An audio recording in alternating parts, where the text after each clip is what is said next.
যদি আপনারা ডিবেট করেন যে ইরানিদের পক্ষে 5 জন আপনারা বসেন আর সুন্নিদের পক্ষে 5 জন বসুক, তখন সুন্নিদের যে মানে তথ্যগুলো বের হয়ে আসবে, তাতে আপনি দেখবেন যে ইরানিদের চাইতে সুন্নিদের অপরাধটা বড়। এটা আপনি কোনোভাবেই ঠেকাতে পারবেন না।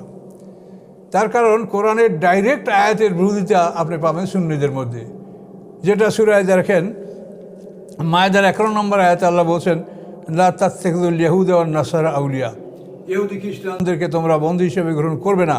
ওয়া ইয়াতাওয়াল্লাহু মিনকুম ফাউলাইকা মিনহুম, তোমাদের মধ্যে যে কেউ তাদেরকে বন্ধু হিসেবে গ্রহণ করবে সে তাদের মধ্যেই গণ্য হবে। আল্লাহু লা ইয়াহদিল কওমাজ জালিমিন, আল্লাহ তাআলা জালেমদেরকে হেদায়েত দান করেন না।